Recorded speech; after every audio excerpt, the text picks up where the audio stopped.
Buenas tardes. Gracias a Severetec por la invitación, gracias a ustedes por querer escuchar esta experiencia que hemos tenido en medicina regenerativa relacionada directamente con regeneración de piel. Soy profesora e investigadora de esta universidad que ven en la foto. Es un campus muy lindo que queda a las afueras de Bogotá. Hace unos años tuve la oportunidad de hacer una maestría acá en España relacionada con trasplante de células y tejidos con la Organización Nacional de Trasplantes de España, y soy doctora en Ciencias Biomédicas de la Universidad Estatal de Campinas, en Brasil.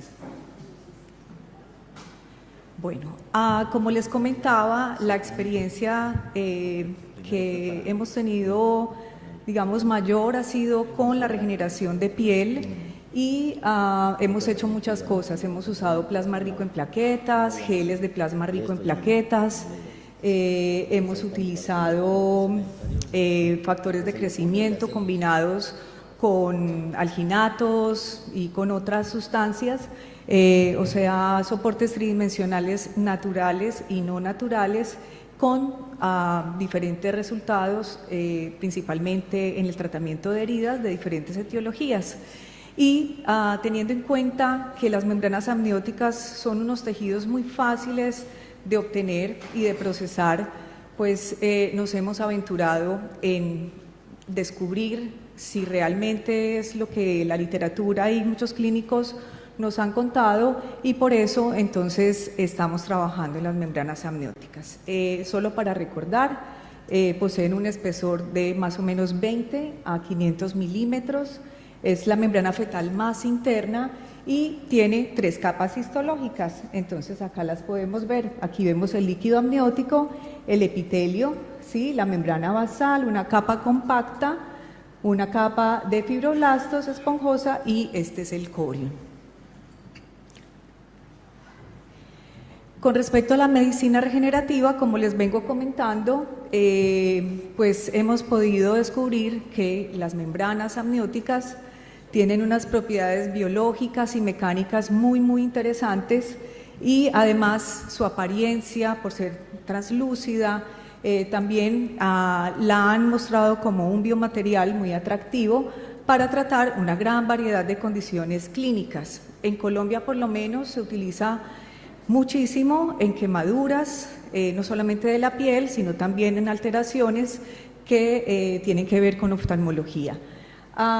Por eso dice acá quemaduras, reconstrucción de superficie ocular, pero pues realmente hay varias patologías en donde se puede usar con muy buenos resultados. También se han utilizado en otras especialidades diferentes a dermatología o a cirugía plástica, como por ejemplo cubrir defectos de la dura madre ameníngea, disminuir adherencias intraabdominales después de cirugías, repavimentaciones de suelo pélvico y cirugías de reconstrucción vaginal. Es un biomaterial muy interesante porque él es muy poco inmunogénico, es económico y es fácil de obtener. En Colombia, por lo menos, las tasas de donación son muy bajas en comparación por lo menos con España, y si uno compara este tipo de tejido con la piel de cadáver, es mucho más fácil, o digamos, por lo menos en nuestra experiencia nunca una mamá nos ha dicho que no nos dona su placenta para poder obtener las membranas amnióticas, lo que no ocurre normalmente con los donantes de tejidos.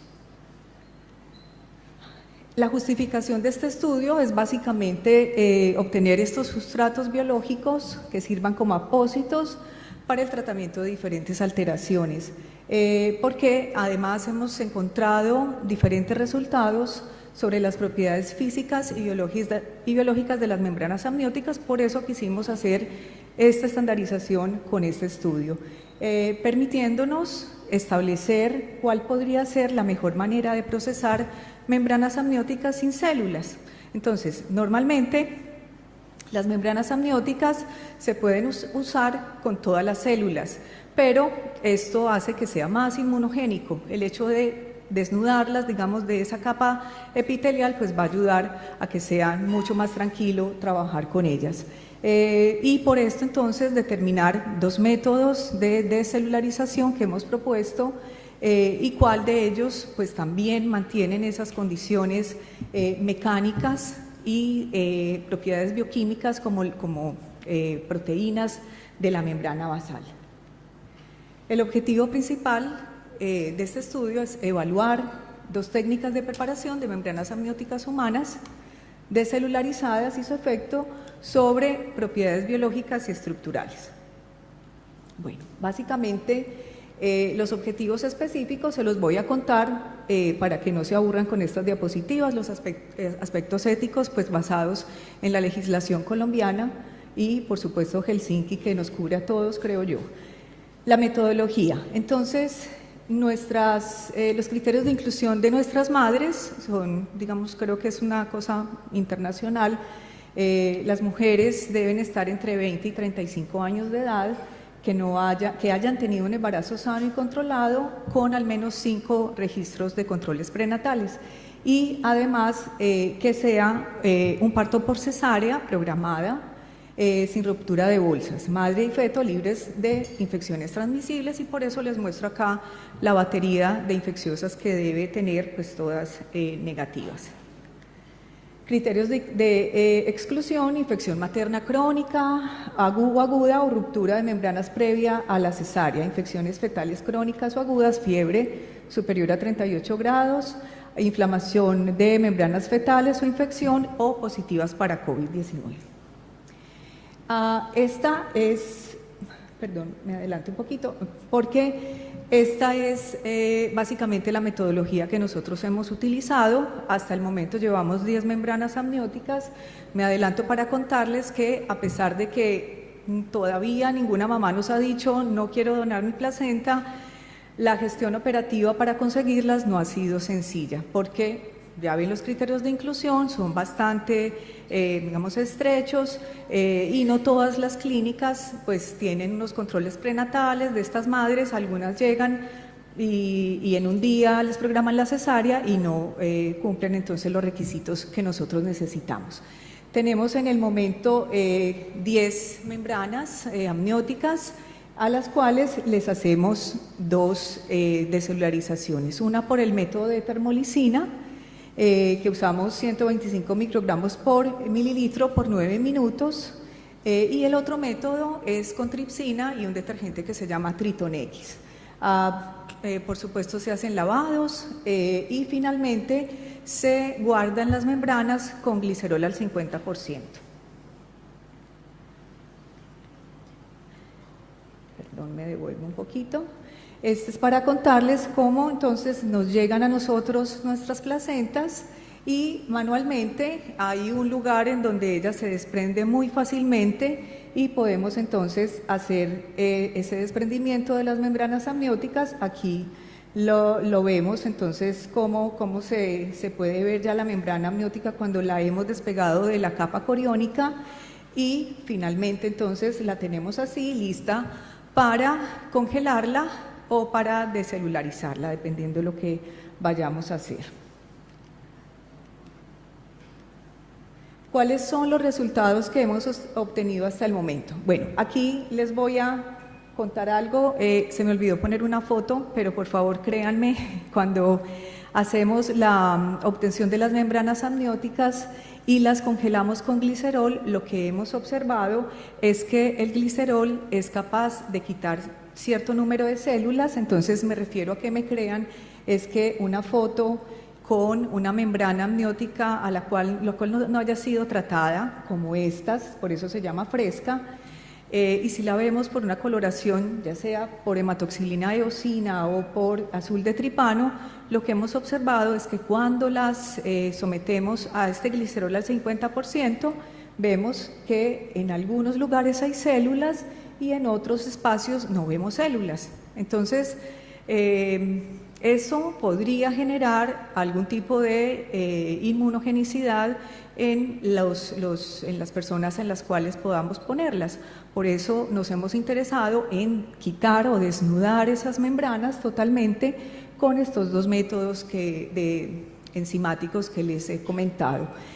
Aquí entonces vemos las membranas amnióticas frescas con azul de tripano, 40X, y membranas amnióticas frescas, o sea, frescas es que no se ha utilizado glicerol todavía. Tal cual llegan, entonces hacemos este tipo de coloraciones.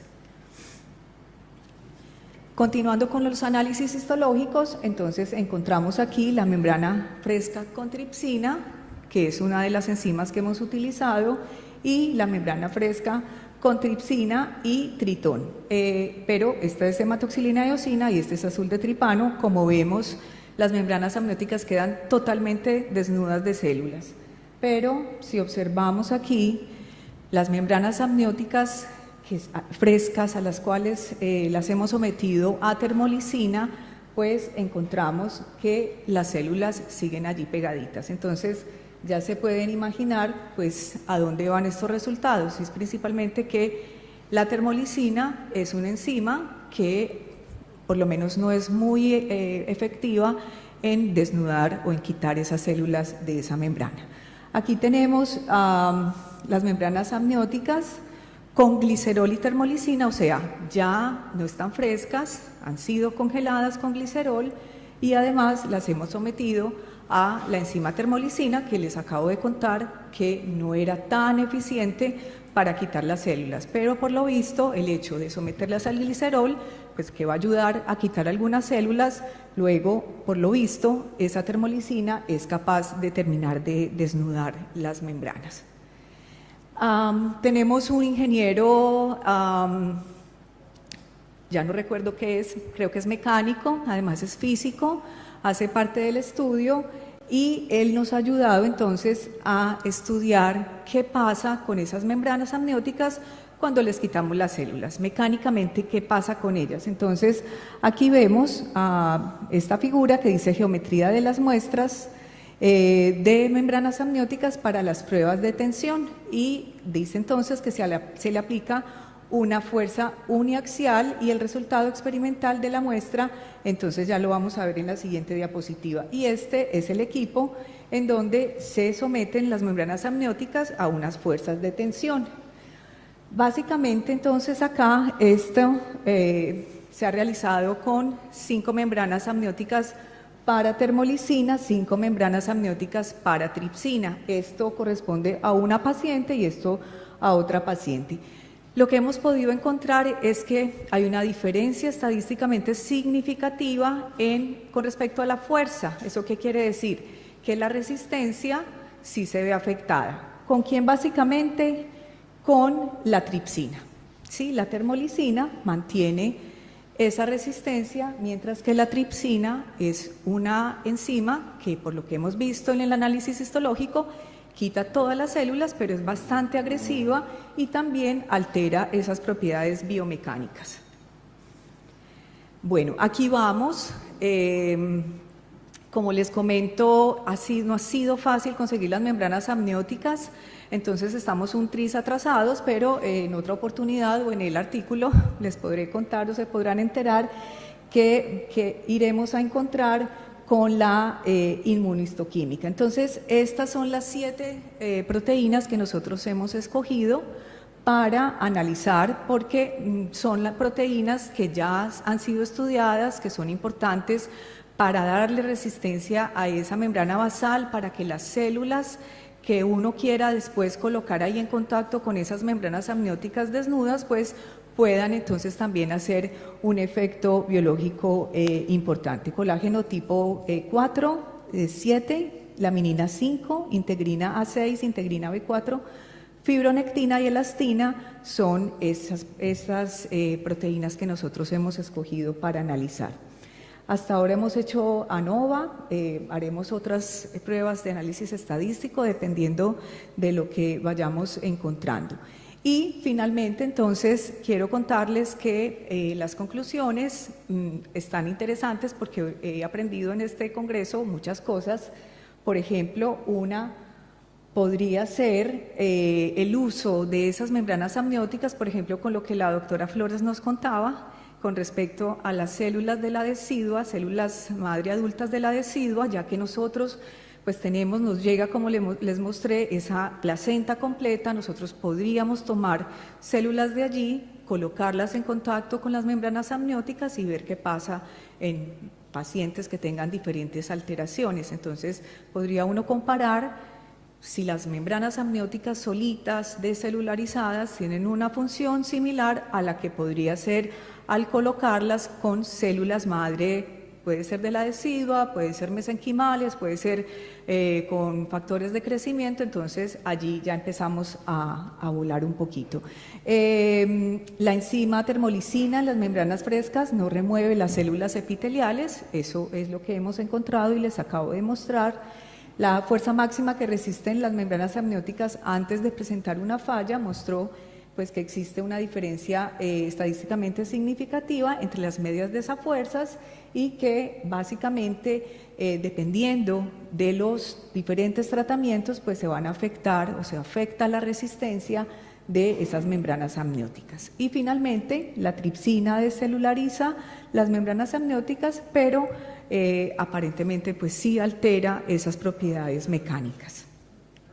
Finalmente, este es nuestro equipo de trabajo. El doctor Ospina es el médico ginecólogo de un hospital universitario que se llama La Samaritana, y a través de este hospital y de él pues hemos podido obtener estas membranas amnióticas para nuestro estudio. La idea además es poder tener un banco de membranas amnióticas y pues continuar haciendo estudios de investigación como les acabo de comentar. La doctora García es quien se encarga de la inmunohistoquímica, como les comenté apenas va a comenzar, y Carlos, que es ingeniero mecánico, sí era mecánico y físico, y él es quien se encarga de hacer todas estas pruebas mecánicas. Eso era todo. Muchas gracias.